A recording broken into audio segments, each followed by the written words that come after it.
Hello दोस्तों, स्वागत है आपका हमारे यूट्यूब चैनल एग्जाम क्वालिफाइड में। तो आज का मुख्य समाचार देखते हैं। आज की breaking news. Dainik Jagran paper का नाम राष्ट्रीय संस्करण है और 18 मार्च 2024 दिन सोमवार। तो आज का मुख्य समाचार, आज की ब्रेकिंग न्यूज आपके सामने। सबसे ज्यादा चंदा लेने वाली पार्टियों ने नहीं बताए नाम। सबसे ज्यादा चंदा लेने वाली पार्टियों ने नहीं बताए नाम।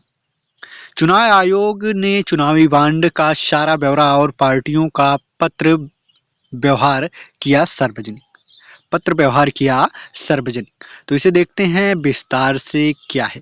इसे विस्तार से देखते हैं क्या है। चुनावी बांड के जरिए जिन पार्टियों को सबसे ज्यादा चंदा मिला है वे इससे जुड़ी सूचना सार्वजनिक करने में आनाकानी कर रही है।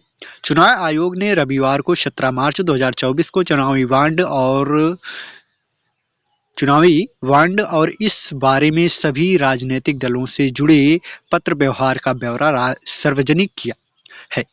द्रमुक, अन्ना द्रमुक, राकांपा जनता दल एस जैसी गिनी चुनी क्षेत्रीय पार्टियों को छोड़ दिया जाए तो अधिकांश दलों ने यह नहीं बताया है कि उन्हें किस कंपनी या व्यक्ति से चुनावी चंदा मिला है। भाजपा, तृणमूल कांग्रेस और आम आदमी पार्टी ने यह तो बताया है कि उन्हें कब और कितनी राशि के बांड मिले, लेकिन इसे किस कंपनी ने दिया है, इससे जुड़ी सूचना उन्हें नहीं दी है। उन्हें नहीं दी गई है। इससे जुड़ी सूचना उन्होंने नहीं दी है। तृणमूल कांग्रेस और कांग्रेस ने एसबीआई पर दामोदार डाल दिया है कि वह उसे मिले बांड की पूरी जानकारी चुनाव आयोग को उपलब्ध करा सकता है। ध्यान रहे कि कुछ राजनीतिक दल चुनावी बांड में पारदर्शिता के अभाव का आरोप लगा रहे हैं, लेकिन खुद सूचना नहीं दे रहे हैं।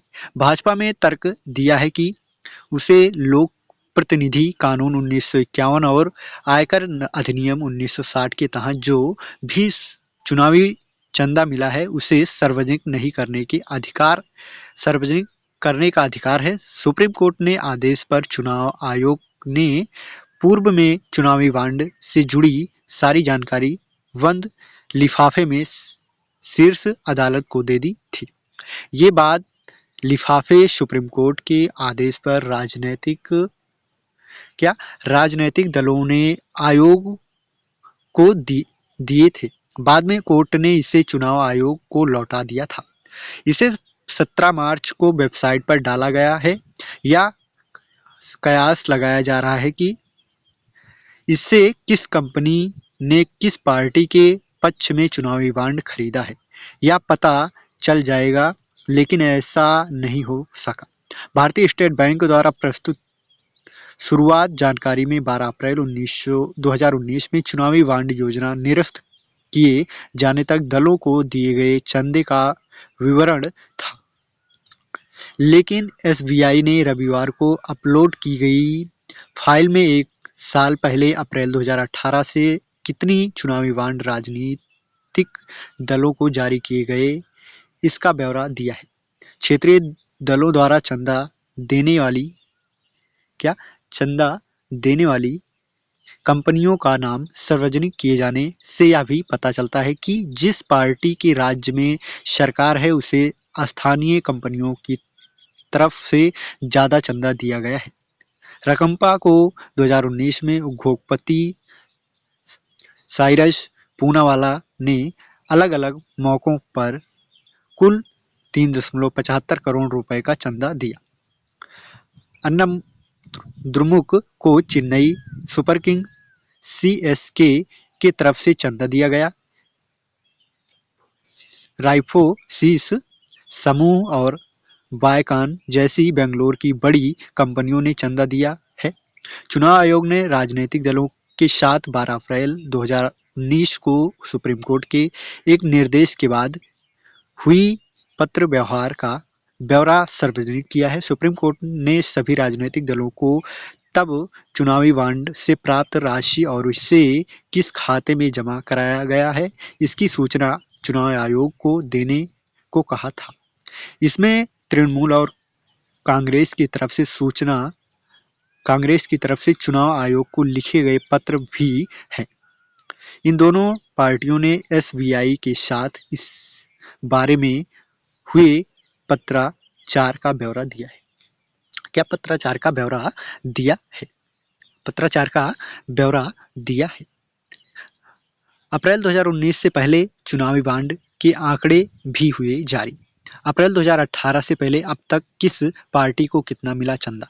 नंबर 1 भाजपा 6,986.5, तृणमूल 1,396.94, कांग्रेस 1334.35, विजत 94.944.5।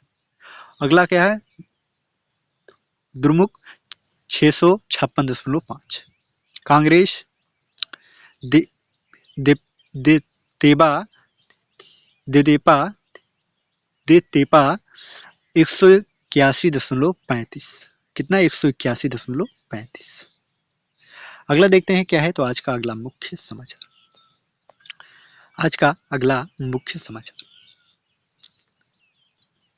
तो अगला मुख्य समाचार आपके सामने। देश में जानबूझकर फैलाया जा रहा है सेंध राहुल गांधी सहयोगियों को इस्तेमाल कर छोड़ना कांग्रेस का एजेंडा मोदी। प्रधानमंत्री नरेंद्र मोदी रविवार को आरोप लगाया कि कांग्रेस पार्टी का एजेंडा अपने सहयोगी दलों को इस्तेमाल करके छोड़ देना है। पलनाडु जिले के बुप्पुदी गांव में रजक की एक सभा में संबोधित करते हुए कहा कि आंध्र प्रदेश में वाईएस मोहन रेड्डी के नेतृत्व वाली वाईएसआर कांग्रेस पार्टी और कांग्रेस दोनों एक जैसी है। क्या? एक जैसी है। अगला देखते हैं क्या है। तो आज का अगला मुख्य समाचार। तो अगला मुख्य समाचार आपके सामने। भारत छोड़ो न्याय यात्रा के समापन पर INDI ने मुंबई में किया शक्ति प्रदर्शन। क्या किया? शक्ति प्रदर्शन। अगला क्या है? ईडी ने केजरीवाल को एक ही दिन भेजे 2 समन।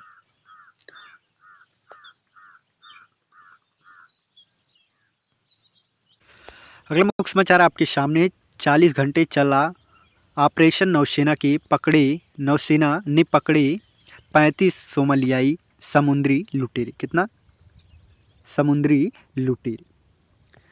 हिंद महासागर में भारतीय नौसेना के शौर्य का एक बार फिर से दिखा। भारतीय तट से लगभग 2600 किमी दूर करीब 40 घंटे तक चलाए गए ऑपरेशन के दौरान उसने न केवल पूर्व मल्टी ध्वजा वाले व्यापारी जहाज MV रुएन के चालक दल के 17 सदस्यों को सुरक्षित रिहा कराया,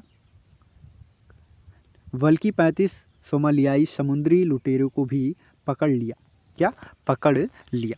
अगला क्या है? तो अगला मुख्य समाचार आपके सामने। महादेव ऐप मामले में छत्तीसगढ़ के पूर्व CM भूपेश समेत 19 के खिलाफ केस। कितने? 19 के खिलाफ केस। अगला देखते हैं क्या है। तो आज का अगला मुख्य समाचार आपके सामने है। 13.68 करोड़ से फेज 4 के मेट्रो स्टेशनों पर लगेंगे सोलर पैनल। क्या? सोलर पैनल लगेंगे। अगला क्या है? तो अगला मुख्य समाचार आपके सामने। केजरीवाल को ईडी ने फर्जी मामले में समन भेजा अतीसी। अगला देखते हैं क्या है। तो आज का अगला मुख्य समाचार। तो अगला मुख्य समाचार आपके सामने। सर्फ विष तस्करी मामले में यूट्यूबर एल्विश यादव नोएडा में गिरफ्तार। नोएडा में गिरफ्तार कर लिए गए। 20 ml स्नेक वेनम के अलावा कोबरा, अजगर, घोड़ा समेत मिले थे 9 सांप। 9 सांप, कितने टोटल? 9 सांप। बिग बॉस OTT 2 विजय जीतने के बाद से सुर्खियों में आए गुरुग्राम के यूट्यूबर एल्विश यादव ने नोएडा पुलिस ने रविवार को गिरफ्तार कर लिया। पुलिस ने सर्फ विष की तस्करी के मामले में एल्विश को NDPS की गंभीर धाराओं में गिरफ्तार कर न्यायालय में पेश किया, जहां से उसे न्यायिक हिरासत में जेल भेज दिया गया। इस मामले में भाजपा सांसद मेनका गांधी द्वारा संचालित संस्था पीपुल्स फॉर एनिमल PFA की ओर से FIR दर्ज कराई गई थी, जिनमें एल्विश यादव का नाम भी शामिल था। 3 नवंबर 2023 को पुलिस ने 5 लोगों को पकड़ा था, जिनके पास 20 मिलीलीटर स्नेक, 5 कोबरा, 1 अजगर, 2 मुही, 1 घोड़ा 5 बरामद हुआ था। पुलिस ने आरोपितों को उसी समय न्यायालय में पेश कर जेल भेज दिया था, लेकिन एल्विश के खिलाफ साक्ष्य एकत्र कर रही थी। DCP विद सागर मिश्रा ने बताया कि रविवार दोपहर एल्विश को गिरफ्तार कर लिया गया। मेडिकल कराने के बाद उसे सूरजपुर कोर्ट में पेश किया गया, जहां से न्यायिक हिरासत में जेल भेजा गया। आरोप है कि एल्विश यादव नोएडा NCR के फार्म हाउसों में अन्य यूट्यूबर के साथ स्नेक वेनम के साथ वीडियो शूट करता है। अगला देखते हैं। तो अगला मुख्य समाचार आपके सामने है। कुत्ते पर तेजाब फेंकने के मामले में आरोपित को दिया दोषी करार। अगला क्या है? गाजियाबाद में प्रार्थना सभा में हिंदुओं को मंत्रण, अमेरिकी नागरिक थे मौजूद। अगला देखते हैं क्या है। तो आज का अगला मुख्य समाचार आपके सामने है। आप कांग्रेस एक दूसरे को जुटा रहे समर्थन। अगला क्या है? तो अगला मुख्य समाचार आपके सामने। हाई ट्रैक लोकसभा चुनाव में लोगों के लिए ऐप बनेंगे।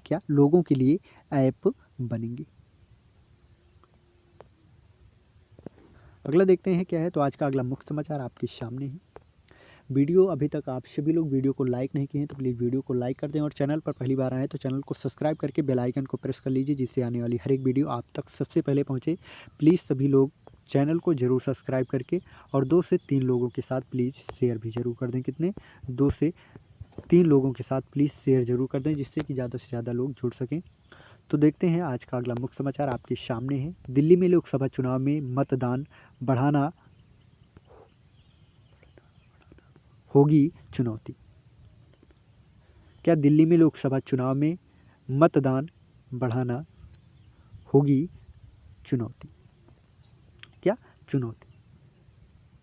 दिल्ली में एक तो पहले से ही लोग मतदान के लिए कम निकलते हैं। इस वजह से पिछले 9 लोकसभा चुनाव में दिल्ली में मतदान राष्ट्रीय औसत से कम रहा है। लोकसभा चुनाव के नाद के बाद इस बार दिल्ली में मतदान बढ़ा पाना CEO कार्यालय के लिए और भी बड़ी चुनौती होगी, क्योंकि मतदान के दौरान एक भी भीषण गर्मी होने की संभावना है। साथ ही स्कूलों में छुट्टियां भी हो चुकी होगी। गर्मी की छुट्टियों में काफ़ी संख्या में लोग दिल्ली में बाहर चले जाते हैं। ऐसे मतदान बढ़ाने के लिए CEO कार्यालय को पहले से ही अधिक प्रयास करने पड़ेंगे। आंकड़े भी बताते हैं कि ज़्यादा गर्मी हो या बरसात, मतदान पर मौसम के मिजाज का भी खास असर पड़ता है। दिल्ली में मई में जब भी दिल्ली में चुनाव हुए तब मतदान ज़्यादा कम हुआ। वर्षों 2014 के लोकसभा चुनाव में 10 अप्रैल को मतदान हुआ तो 65.10% मतदान हुआ था। पिछले लोकसभा चुनाव में 12 मई को मतदान हुआ था, तब 60.6% मतदान हुआ था। कितना? 60.6% मतदान हुआ था। 6% मतदान हुआ था। तो अगला देखते हैं क्या है। तो आज का अगला मुख्य समाचार ये है। आज का अगला मुख्य समाचार, पिछले लोकसभा चुनाव में मतदान वर्ष आपका है 2019। देश मतदान 67.4, दिल्ली मतदान में 60.6, 12 मई को हुआ था। 2014 में आपका 66.44, मतदान कितना? 65.10, कितने अप्रैल को? 10 अप्रैल को हुआ था। 2009 में 58.13, 51.85 मतदान। 2004 में 47.9। तो आपको 2014 में सबसे ज़्यादा हुआ था। 10 अप्रैल को कितना हुआ था? 65.10 मतदान हुआ था दिल्ली में। अगला देखते हैं क्या है। तो आज का अगला मुख्य समाचार, तो अगला मुख्य समाचार आपके सामने है। बदलते समीकरण से उत्तर प्रदेश में रोमांचक होता चुनावी संग्राम। सामाजिक समीकरण साधक कर भाजपा को चुनौती देगी कांग्रेस। भाजपा को चुनौती देगी कांग्रेस। भाजपा को चुनौती देगी कांग्रेस। अगला मुख्य समाचार आपके सामने, बिहार में भाजपा जदयू की ताकत से टकराना रजत के लिए बड़ी चुनौती। रजत के लिए बड़ी चुनौती। सुनहरे दौर के बाद अचानक आई मुसीबत से बचने के लिए लालू प्रसाद ने 2.5 दशक पहले जिस राष्ट्रीय जनता दल रजत का गठन किया था, उसी कमान अब तेजस्वी यादव के हाथ में है। लालू के बिना राजनीति के प्रथम पाठ में ही तेजस्वी को 2019 के लोकसभा चुनाव में बड़ा झटका लगा था। रजत का खाता तक नहीं खुल सका। क्या? खाता तक नहीं खुल सका। किंतु कुछ महीने बाद विधानसभा चुनाव में सबसे बड़ी पार्टी के रूप में रजत को उभारने का श्रेय भी मिला। चुनौतियों के साथ फिर विरासत सज रही है। बिहार में विपक्ष की ड्राइविंग सीट पर तेजस्वी बैठे हैं, लेकिन भाजपा जदयू के मजबूत किले को ध्वस्त करना आसान नहीं होगा। तेजस्वी के पक्ष में अच्छी बात है कि राजनीति में लालू पुत्र की छवि से निकलकर उन्होंने परिपक्व नेता के रूप में पहचान बना ली है। कमान मिलने के बाद पार्टी की छवि भी बदलने का प्रयास किया है। रजत अब पुरानी पार्टी नहीं रही जो जाति समीकरण के दायरे में अपनी जमीन मजबूत करेंगे। MY मुस्लिम यादव समीकरण पर चलने वाली पार्टी में तेजस्वी ने बाप बहुजन आंकड़ा, आधी आबादी और यानी गरीब तो जोड़ा ही, इसमें विकास के एजेंडे भी शामिल कर दिए हैं। क्या? एजेंडे भी शामिल कर दिए हैं। नीतीश कुमार के नेतृत्व वाली महागठबंधन सरकार में 17 महीने बीतने वाले रजत ने नीतीश कुमार के अलग होते ही अपना चुनावी एजेंडा तय कर लिया था और भाजपा सरकार के घेराबंदी के लिए 17 वर्ष बनाम 17 महीने में हुई काम को रजत ने अपना आधार बना लिया है। 17 महीने की महागठबंधन सरकार में हुई कमानों की जानकारी बिहार में जन जन तक पहुंचाने के लिए पार्टी ने जन विश्वास यात्रा तक निकाली और बिहार में घूम घूम कर यह बताया कि जितने काम 17 महीने में रजत ने करा दिए, उतने काम 17 वर्ष की रजत सरकार नहीं करा पाई। क्या? रजत सरकार नहीं करा पाई। अगला देखते हैं क्या है। तो आज का अगला मुख्य समाचार, आज का अगला मुख्य समाचार, तो अगला मुख्य समाचार आपके सामने है। उत्तराखंड के कांग्रेस विधायक भंडारी का इस्तीफा भाजपा में शामिल। कहाँ? भाजपा में शामिल हो गए। लोकसभा चुनाव का कार्यक्रम घोषित होने के बाद भाजपा को कांग्रेस को दिया बड़ा झटका। दिल्ली में केंद्रीय मंत्री पीयूष गोयल व मुख्यमंत्री पुष्कर सिंह धामी को उपस्थिति में थामा भाजपा का दामन। क्या? भाजपा का दामन।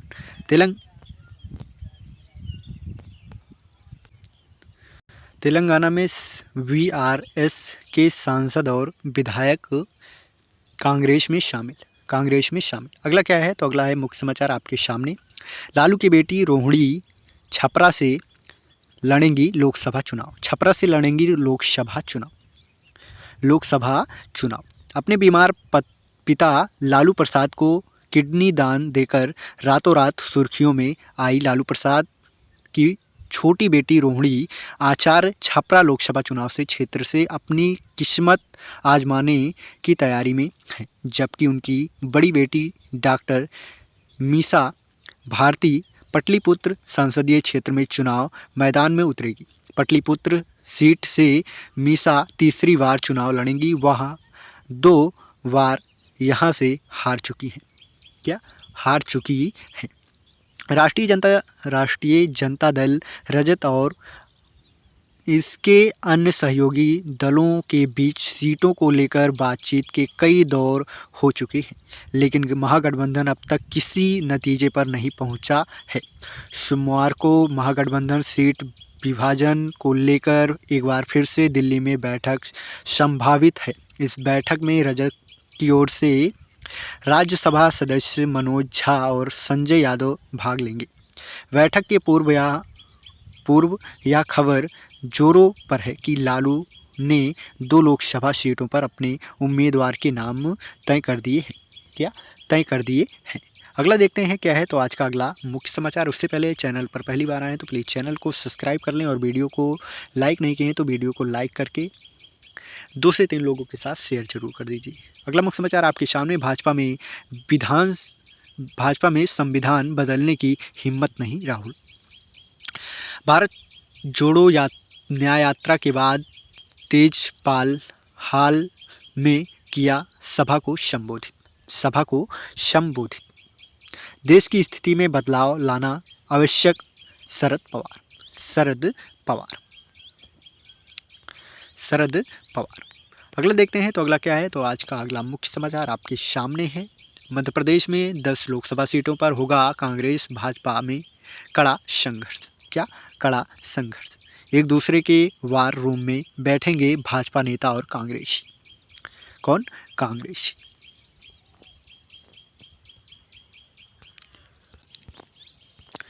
अगला मुख्य समाचार आपके सामने है। क्या है? बिहार में तलवार की धार पर भाजपा के आधा दर्जन सांसद। बिहार में अभी तक किसी पक्ष के साफ नहीं किया है कि किसका टिकट पक्का है और किसका नहीं। दोनों गठबंधन अभी सीट बंटवारे की प्रक्रिया से गुजर रहे हैं। जदयू में ज़्यादा फेरबदल की गुंजाइश नहीं है, लेकिन भाजपा के लगभग आधा दर्जन सांसदों की दावेदारी तलवार की धार से गुजर रही है। नेतृत्व की तरफ से उन्होंने कोई निर्देश या संकेत नहीं दिया गया है, बताया गया है और न उनके पास किसी माध्यम से कोई सूचना पहुंची है। ऐसे में उनका पटना दिल्ली का दौरा बढ़ गया है। अनिश्चितता भी कि आगे क्या होगा। चिराग पासवान की लोजपा रामविलास में भी कुछ न कुछ पेज फंस रहा है, किंतु अभी 1, 2, 3 बिहार के लिए महत्वपूर्ण होगा, जो दोनों गठबंधन में। अगला देखते हैं। तो अगला मुख्य समाचार आपके सामने। बंसल को अपनों से मिल रही चुनौती। अगला क्या है। तो अगला मुख्य समाचार आपके सामने है। क्या है? आयोग ने पर्यावरण अनुकूल चुनाव सुनिश्चित कराने के दिए निर्देश। अगला देखते हैं क्या है। तो आज का अगला मुख्य समाचार आपके सामने है, वो क्या है। अरुणाचल और सिक्किम विधानसभा चुनाव के नतीजे जो 2 जून को आएंगे। कितने टोटल? 2 जून को आएंगे। अगला क्या है। तो अगला मुख्य समाचार आपके सामने है। आज का अगला मुख्य समाचार, अमरनाथ यात्रा के बाद ही होगी जम्मू कश्मीर विस चुनाव। जम्मू कश्मीर विस चुनाव। बंगाल में अभिषेक को चुनौती दे सकते हैं आईएसएफ के नौशाद। कौन? आईएसएफ के नौशाद। अगला देखते हैं क्या है। तो आज का अगला मुख्य समाचार, तो अगला मुख्य समाचार आपके सामने है। 2 राष्ट्रीय दल समेत कुछ क्षेत्रीय दलों को चुनावी बांड से नहीं मिला चंदा। चुनावी बांड से नहीं मिला चंदा। चुनावी बांड पर किस पार्टी ने क्या कहा? चुनावी बांड से किस पार्टी ने क्या कहा? अगला है, दूसरी बार संघ के सर कार्यवाह चुने गए होश वाले। कौन? होश वाले। अगला देखते हैं क्या है। तो आज का अगला मुख्य समाचार आपके सामने, भाजपा चुनावी बांड से करती है काला धन सफेद। काला धन सफेद। अगला मुख्य समाचार आपके सामने है। छात्रावास में नमाज पढ़ने के दौरान विदेशी छात्रों पर हमला। क्या? विदेशी छात्रों पर हमला।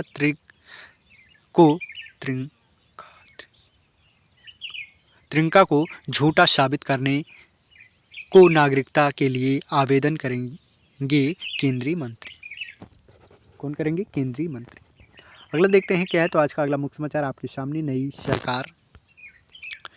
नई सरकार के पहले 100 दिन व 5 वर्ष पर रोड मैप बनाए मंत्री मोदी। अगला देखते हैं। तो अगला मुख्य समाचार आपके सामने, काशी की ज्ञानवापी और मथुरा की ईदगाह हिंदुओं को सौंप देना चाहिए के मोहम्मद। अगला क्या है। तो अगला मुख्य समाचार आपके सामने है। झारखंड पीएससी की सिविल सेवा प्रारंभिक परीक्षा संपन्न, पेपर लीक के आरोप। झारखंड लोक सेवा आयोग जीपीएससी की संयुक्त सिविल सेवा प्रारंभिक परीक्षा रविवार को विभिन्न जिलों में 834 केंद्रों पर संपन्न हो गई। आयोग के अनुसार कुछ केंद्रों पर अभ्यर्थी के हंगामे को छोड़कर अन्य केंद्रों पर परीक्षा पूरी तरह से शांतिपूर्ण हुई। हालांकि जामताड़ा तथा चतरा के एक केंद्र पर पेपर लीक होने के आरोप लगे। इंटरनेट पर कथित रूप से जामताड़ा का एक वीडियो भी तेजी से प्रसारित हुआ, जिसकी जांच के आदेश जिले के उपायुक्तों ने दिए हैं। अगला देखते हैं क्या है। तो आज का अगला मुख्य समाचार, तो अगला मुख्य समाचार आपके सामने, संकल्प को सरकारी योजनाओं का मिला साथ तो बनी बात। अगला देखते हैं क्या है। तो आज का अगला मुख्य समाचार आपके सामने है। मुंबई दंगों के 32 साल बाद महाराष्ट्र सरकार की मुआवजे की कवायद। अगला मुख्य समाचार आपके सामने है। क्या है? पुणे में आईएस के आतंकियों की 4 संपत्तियां कुर्क। क्या? 4 संपत्तियां कुर्क। अगला देखते हैं क्या है। तो आज का अगला मुख्य समाचार है। आम चुनाव में गारंटी वाला दाम।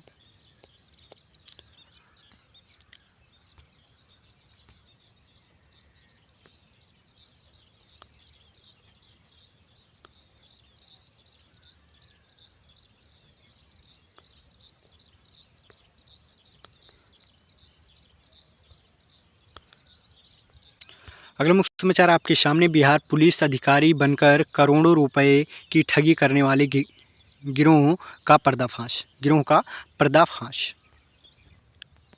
अगला मुख्य समाचार देखते हैं। आज का अगला मुख्य समाचार क्या है। तो अगला मुख्य समाचार आपके सामने, पुतिन जीते 2030 तक बने रहेंगे राष्ट्रपति। ट्रंप की चेतावनी, वह राष्ट्रपति नहीं चुने गए तो देश में होगा खून खराबा।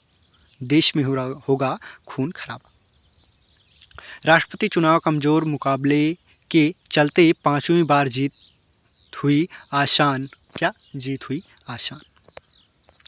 अगला क्या है, तो अगला मुख्य समाचार आपके सामने है। पाकिस्तान में ईवीएम से चुनाव होते तो धांधली नहीं होती, इमरान खान। अगला क्या है, चीनी सेना के अरुणाचल को बताया चीन का अभिन्न भाग। अगला क्या है, तो आज का अगला मुख्य समाचार देखते हैं। तो वीडियो अभी तक लाइक नहीं किए, प्लीज़ वीडियो को लाइक कर दें और चैनल पर पहली बार आए तो चैनल को सब्सक्राइब करके बेल आइकन को प्रेस जरूर कर लीजिए। नेतन्याहू ने कहा गाजा में जारी रहेगा सैन्य अभियान। क्या सैन्य अभियान। अगला देखते हैं, तो अगला मुख्य समाचार आपके सामने है।